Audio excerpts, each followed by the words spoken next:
Nice to see all of you. Thank you so much for having me here. It's not my first time in Finland, but I haven't been here in summer before. Slightly so it's a pleasant experience. I'm originally from Sweden, so I'm familiar with the climate changes. I was going to give you a couple of cases around the chaos pilots and how both also where we're coming from and hopefully also where we're going. And to start off that talk, I was going to talk to you about what happened before the chaos pilots. And in the 80s in Denmark, there were a movement, an organization called the Frontrunners that worked with civic engagement and tried to counter youth unemployment. It's a relevant topic also today in Europe, but they were approached by a different group in 88 around to do things concerning Soviet Union and nuclear arms. The topic was very strong. In the 80s, Gorbachev had just risen to power and he talked about glasnost and perestroika, and this group really wanted to show him what that was all about. And the frontrunners, they asked this group, so do you have any money to make the project? They said no. Do you have any license? Do you have any right? Do you have any permission to actually go to the Soviet Union? And they said no. Do you have any idea what you will do when you get to the Soviet Union? And they said no. And then the frontrunner said, then we're all in. That same very much that type of spirit we have tried to keep alive in the chaos pilots. This culminates somewhere in 1989, where approximately 2,000 people from the Scandinavian countries crosses the borders into Soviet Union and go to Leningrad and Moscow to conduct cultural and social projects. So quite an astonishing effort back then. And it was a strong, I would say, cultural and social success. On the final night, the first principal, the founder of the Chaos Pilots, is interviewed by Danish TV, where they put a microphone in his face and they ask him, so when do you think we're going to see changes coming to the Soviet Union? And he says, we will for sure see changes coming. 20 years from now, everything will be different. 3-4 months later, the Berlin Wall came down. Suddenly, the world changes dramatically in Europe, and all of us that lived through it, it was an inconceivable thought. It was even more inconceivable than the idea that the European Union would disintegrate this time. Afterwards, there was some reflections upon this major event. One was, if you can move 2,000 people into the heart of the Soviet Union, and you have no clue what is coming around the corner, you need to pay attention to what you're listening to. Listen to your listenings. And try to focus on maybe all the stuff that no one else is focusing on. Parallel could be today. We all talk about entrepreneurship. Well, that's the big signal. What are the weak signals in all of this? Where should everyone else pay attention, where we are not? Second important learning was that even though that it was a cultural and socially successful, it wasn't exactly a perfect success in terms of project management. And a lot of people were a bit stressed. Economically, it wasn't a ruin, but close to. So they asked themselves, what type of education would we have needed in order to make that project happen? That was the birth of the Chaos Pilots. So the Chaos Pilot grew out of the streets and leans now over the years more towards the academic. But the origin is clear. It didn't grow out of an academic institution. 21 years down the line, we have graduated something like 600 Chaos Pilots. And we have been fairly renowned for the way we work with young people and try to find their motivation to create good for themselves and for others. We offer more than one program, but we are mostly recognized for our 3-year program, which is the equivalent of an undergraduate program, approximately. A few words maybe on what happens to our students when they leave, because after 20 years you should have some sort of results to point at. And we conducted an alumni survey in the fall last year. A little more than a third of our alumni has started and run their own companies. Some, I would say, medium-sized, but most of them are fairly small, but still, approximately a third. A little more than 50% of our students have some sort of management position, meaning that they hold responsibility over minimum one person. Also, approximately 50% of our alumni have actually studied something afterwards. In terms of the enterprising part, at least in our country, in Denmark, almost 38% of the entrepreneurs are female, which is a fairly high number in our country. We have virtually no unemployment, which I, knock on wood, continues like that, but you never know. So in terms of results, I think that we have shown that there is a place for us in the educational and political landscape in Denmark. It's not always that easy when you start something new. Our primary focus is to not necessarily only entrepreneurs and entrepreneurship. We call it these days more enterprising leadership. So we could easily have 100% entrepreneurs. I can just decide that tomorrow. We're a private school. You can't graduate if you don't start a company. But that will in a way lose out the point. The point is to find those people that have the motivation and have the skills. And there is probably a place for everyone else as well. A more recent project I will tell you about was something that happened a little more than a year ago, which shows some of the challenges when you work, the pedagogical platform that you operate when you try to construct these type of educations.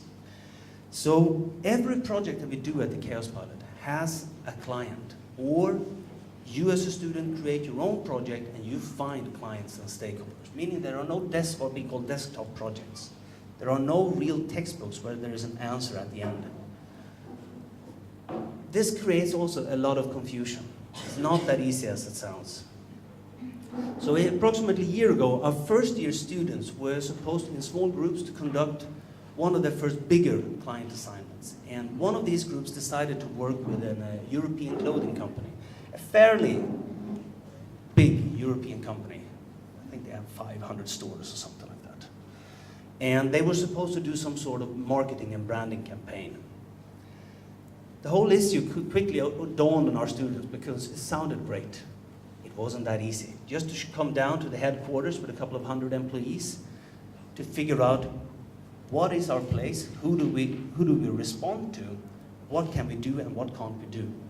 So they decided to create some sort of video to explain who they were.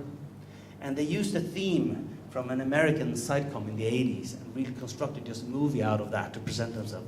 The great part with that one was that everyone in the headquarters knew who they were when they came. So as young undergrad students, you had 200 people at the headquarters knowing that you come and you are supposed to do something. Second biggest challenge for them was that the brief handed was incomplete. It wasn't a great brief.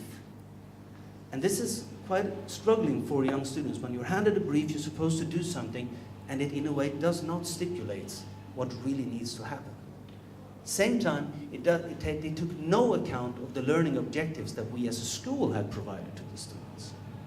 So here we try to install very early on a situation where the students, when we say that your job as students is to create the education that you need. So you need to redevelop the entire brief that you receive. And this is something that you need to start really fast on because you work on a clock. Second part, what all of you as professionals know, but maybe not as what you know on an undergraduate level know, is that the assignment you're given is hardly, I would say very seldom, it's just an easy go at. You need to solve a lot of other problems in order to solve that assignment, and the same was here. They were supposed to do a branding campaign. The problem was that all the stuff that you assume would be part of a branding campaign did not exist within the company. So when you do real life projects, very often the scope and range of that project, they reaches outside the realm of what the students are taught.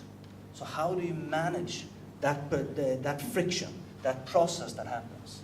At the same time, you have the friction, which is, we as a school, we expect them to learn certain things. The problem is that very often the companies, they really don't care. They are more occupied with the students delivering value to them. This is an exciting friction. It's not necessarily a problem, but it's a combination, I would say, of science and art on how you go about it and design those meetings. A second project took place this spring. Every fourth semester, we send an entire class is a team of 35 to 37 people, to to what we label as a creative hotspot somewhere in the world. And over the years, we have gone to places like San Francisco, South Africa, Cuba. Interesting place for entrepreneurs, by the way, if you want to go to really work in a system that is fundamentally different. And to Shanghai, and the last 2 years we have gone to Bogota in Colombia. It was a very, very controversial choice. I'm not sure how it is in your countries, but in our country, the perception of Colombia is something like Afghanistan, Iraq, Somalia, Bogota.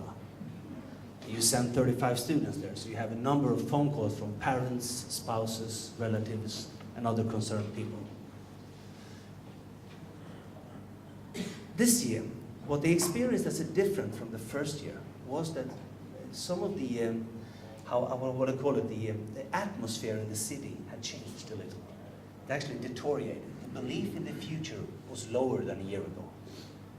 The way we construct these assignments is that we do more or less of a bowl of briefs and assignments. Some are very open, some are fairly clear on what they're supposed to do. One of these assignments were called that they were supposed to create 6 interventions with people in Colombia. That could basically be anything. What we were aiming at was that they would need to step out into the local communities and really learn from these people there. It was not so much about their creativity, but how to bring other people's creativity at the forefront of the problems that they were going to work at. What we also try to install within our students is that they will challenge the frames constructively. That doesn't mean just criticize the principle. It actually means to constructively go about if they feel that the assignments that we put forward is not good enough, we want the students to raise their own bars. And in this case, they said 6 interventions. That is way too little ambitious. And secondly, we don't want to do it ourselves. We want to create something where the people in Bogota take responsibility. So they invented a project called 100 Interventions in a Day, which was more or less creating a platform where local communities and individuals in Bogota had the opportunity to really look at civic engagement, city development, and bringing back, in a way, the hope of what Bogota could also be. When I came over here in May, the event was going to happen on Saturday, and I come to the facilities that we rent, and I asked the students, so can you explain to me what is going to happen? And the answer is no, we can't really explain it. And then you start to get slightly concerned. I said, so you do know that this is actually an exam. Even if you're a private school and we learn from failures, etc., I prefer that you succeed. So, and then they took a step back and they explained that they had created a platform where more or less everyone in Bogota could pitch in on projects that they deemed important for the future of Bogota to show the great stuff that is actually happening. So far, when I was there, there were 300 interventions taking place in places that were so dangerous, so our students could not even go there. Secondly, they created a system that was so open, so flexible, so there was no command and control from their side. They didn't fully know which interventions that were going to happen and how they were going to unfold. So they had a full crew of 50 filmmakers to try to capture all of this. And maybe the most funny part was that there was one of the mayors that was conducting some stand-up comedy in a very high hat. That was my favorite of all the ones that I saw in Bogota. When this was done, they were also very keen on, if you want to create social change, you need not to take the responsibility away from the people that are going to stay in Bogota, but actually figure out how that personal responsibility will be taken. So they had created a situation where it was a local group that basically learned on the job. And today afterwards, we know that this continues. And they will also have figured out a way to, replicate the same type of movement into other cities in Bogota. So it will be really interesting to see how that will happen. But again, from a design point of view, and when you talk about social entrepreneurship, as we heard the previous speaker talk about, it is also something about scaling. And if we can help our students become such good entrepreneurs and designers so they actually can create systems that can replicate and grow and be transferable, I believe that we're onto something. One thing that separates, I would say, separates Chaos Pilots very distinctively from many other educations and university systems that I've seen is our balance between systems, structure, versus culture. And very often, at least my impression is that we tend to focus a whole lot on the first part. We focus a lot about regulations, procedures, rules, policies, standards. And this is also run very much from a state perspective. We centralize, and we decide how the world is going to look like, and we decide how it should be operating. Then what we experience is when students come to us, this is not what they're looking for. They look for something different.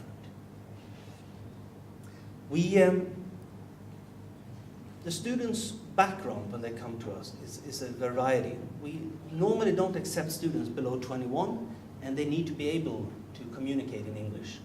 Those are the two requirements. So we mean that we don't discriminate people that can barely read and write, nor people that have a PhD. We have had a couple of those too. But we look for some qualities within them. We look for some ambition, we look for some motivation. So they go through a number of stages, questionnaires, where we ask them questions, storyboard from their life, what they're looking for, who do they admire and why, etc. We also like to ask them if they dance, because we can't have good parties if people don't dance, can we?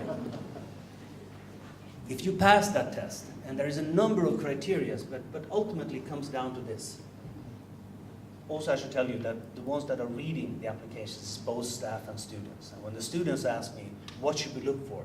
There's a number of criteria, but fundamentally it comes down to this. If you read this application and say, this is a person I would really like to meet, you're in. This is a person I'm in doubt about, that's a B. This is a person I think should apply another year, that's a C. All A's, more or less, are invited to the next stage. They conduct a creative assignment. And many schools do some sort of creative assignments. We value them on 3 levels: content, form, and process. And this Norwegian girl came up with she wrote something like this: I have never been sick. I really don't know how hospital works. I don't know anything about HIV. I've never been to Africa. And I certainly have never made a campaign in my life. So what I did was that I called the South African ambassador, I called the campaign agency in Oslo, and I went up to the biggest hospital in Oslo to figure out. And this is what they said. She wrote it all down, and she wrote in the bottom, and I more or less agree. She got in. We are not so much into reinventing the wheel. We want to find people that can organize knowledge in a smart way. If you pass that, you're invited to a 3-day workshop, where you as a group are set through a number of assignments: intellectual, creative, emotional, challenging, less challenging, physical assignments, everything. And we change the rules of the game constantly throughout the 3 days. If you pass that one, you're invited into our education. Many of the people that come have some sort of academic background. Approximately, on an average, you would say they have studied 2 years at university when they come to us. When we ask them, why did you leave the design schools, the architectural schools, the business schools, and come to us? There are 2 reasons. A, too little action. Too much talk and too little action. Secondly, there is no community. There is no sense of belonging whatsoever. And when we try to investigate what does that mean, they say, here at the university, we are very often just a number. 150, 200 people in a class. What do? We do it very, very differently. We focus enormously on the cultural aspect, where we start with doing strong rituals. We focus a lot on parties. But it certainly helps to create an atmosphere where people are invited as a whole person, with their strength and with their flaws. And where we say, we actually exist here to help you progress. That doesn't mean that this is one ego trip for 3 years. We assume that you will create good and well for others, as well as for yourself. One of the additional challenges when 5 minutes. Okay. 5 more questions. 5 minutes. Okay, perfect. Another challenging aspect is when you work with when students create new stuff, is how do you actually evaluate that as a school? And I had a case a couple of years ago, and the company is fairly well known today. It was a Swedish student. He created a company called Bamboozer, where he envisioned at that time that everyone that has a mobile phone is actually a journalist. It sounds ridiculously easy today, but that was more or less the first one. So he conducted some of the first experiments, what this means to run TV shows directly on mobile phones, etc. The company played an important role actually in the Arab Spring as well. I think they have operations now in 190 countries. What happened when he was at the exam? He had written a business plan on this one. He had written a fairly good academic discussion on information. We have 2 censors and some sort of examiner that leads the examination process. One of these guys was a leading figure within the IT industry in Denmark. And he basically said like this, I don't believe in the idea. There is no future in mobile phones and the way they're set up. And if there is, YouTube would already have taken the marketplace. Suddenly you end up in a very interesting conversation because he can have learned millions of stuff, but at our school it's also important that they create something that have a chance of success. And at one hand, you have a censor that is the expert and says, I don't believe in this one.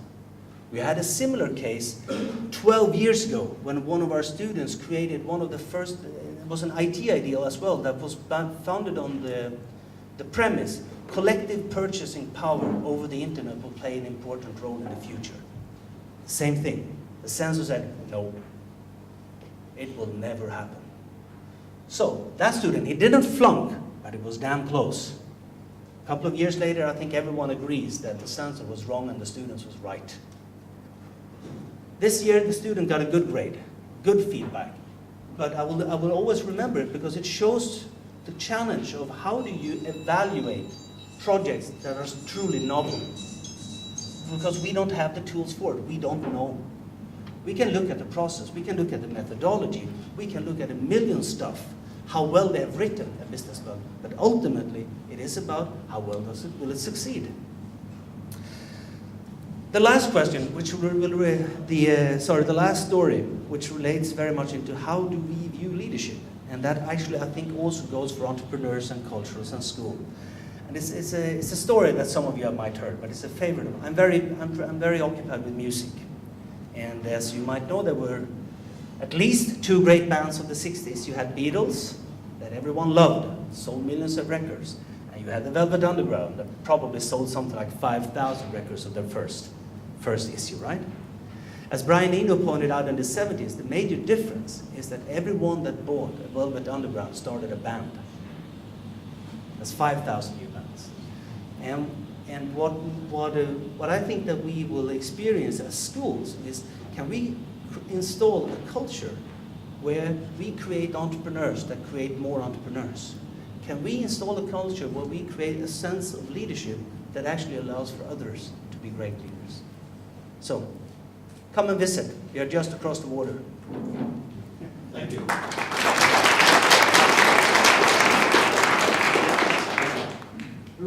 Yeah, I got it. Any takers? Questions? I want to ask one thing maybe to get started is, so you're a private organization. How was your initiative kind of taken by the existing university infrastructure? You mean in terms of money or recognition? No, just were you welcomed, or were you also get the negative sensory relationship? In that sense, I would say that from my experience of the academic sector is that it's more or less of a nation. It contains every variety of attitudes towards new initiatives. And I would say that in Denmark today we are fairly highly appreciated. And we do well, right? I would say though that there is a certain number of critique and some is also justified. Has it changed over the time? Yes, certainly. Certainly. In a positive way? In a positive way, okay. Yes. Okay, very good. Let me go here and then to Burton. Ready?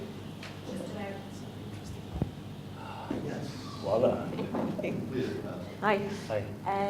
I think it's interesting that you mention scale, I work with the Innovation Academy at UCD, and a lot of our education is to small classes, highly experiential, and scale is a big problem. So I'm wondering, your private school, are you looking to scale this out? Are you doing training programs? Are you interacting with other like-minded bodies globally? Yes, we are. We have also, when I resign, I will write a book of all the failures that we have made when it comes to this one. I won't do it. You need to do it now. Yeah, that's the thing. So we are starting off actually one operation, a license model in Switzerland this fall. We tried before. We had two operations in Sweden, one in the Netherlands and one in Norway. On one side, it was a great success. We attracted a lot of students, a lot of great graduates came out of that one. But the operations didn't function. Many different reasons. Some of them lacked funding. Some of them, I would say, argued, had a pedagogical approach that became conflicting with our values. And some of them just ended up in internal confusion, maybe is the best. But also because some of these were part of university setups. And our metrics are different. We couldn't avoid that. So I hope that we have learned a lot from that setup. It was very daunting, because it's fairly easy to translate a curriculum. You only need to go to the English department in our country, and this will be translated to any country, in any language. But do you think it's a particular culture, a Scandinavian culture and mindset that perhaps does not translate that easily into other academic work? I would say partly yes, not entirely, because we, if anyone, have stolen millions of methodologies from everyone else. So in that sense, we have been able to move it into our premises. I'm pretty sure that it can be done the other way. And we have students from Japan, China, South America, Africa, and it works beautifully. But certainly, there is a cultural aspect in it that needs to be taken seriously. When I write the book, 10 years from now, it will all be revealed. Yeah, needs to be there. Krister, so scaling is clearly an important part of your goal here and mechanism. What kind of scaling tools do you provide these teams? I mean, do you provide some kind of information technology backbone or infrastructure that's common across all teams, or does each team have to essentially invent its own IT infrastructure, other scaling mechanisms? So your question relates to not what will happen in Denmark, but when they leave Denmark, yes? Okay, yes. So we do far too little. That is the first and the most honest answer I can give. The one thing that we truly learned very early on when we started the other ventures was the problem of having the right people on board. Not saying that the other people weren't great, but they had no clue of how we worked, because we don't have a faculty. Or we have an extended faculty, if you want. We have something like 60 people coming in every year and delivering high expertise and knowledge. But we have very few people on the staff. They are more, in old days we used to call them coaches, but then everyone became a coach in Denmark. And then we decided, okay, we're not going to use coaching, we're going to use leaders. Their job is to make the students move from A to Z. We provided training for them. So we constructed for the first time 3 years ago our own internal training program. What was the irony about that one is that we closed down all the other operations, so we really didn't need it. The best part of it was that one is easily scalable. And a lot of people, so we have conducted that training in South America, in South Africa, and different parts of Europe, England, for instance. So there's a lot of people that are attracted to that notion of creative leadership. How do you actually lead creativity? So training the right people, I would say, is key. In terms of information systems, we have over the years always been a very high-touch, low-tech type of thing. We can see that we need to improve, because there are clearly things that we would be far more effective if we would improve this one. There's a lot of talk in our countries about the distance learning, blended learning, etc. There is probably a lot of truth to it. I have yet to experience an online delivery of a program that is equally impactful as being in a room with 35 other people. But I will never say never. So I hope that helps. Yeah. All right, well, thank you. Thank you.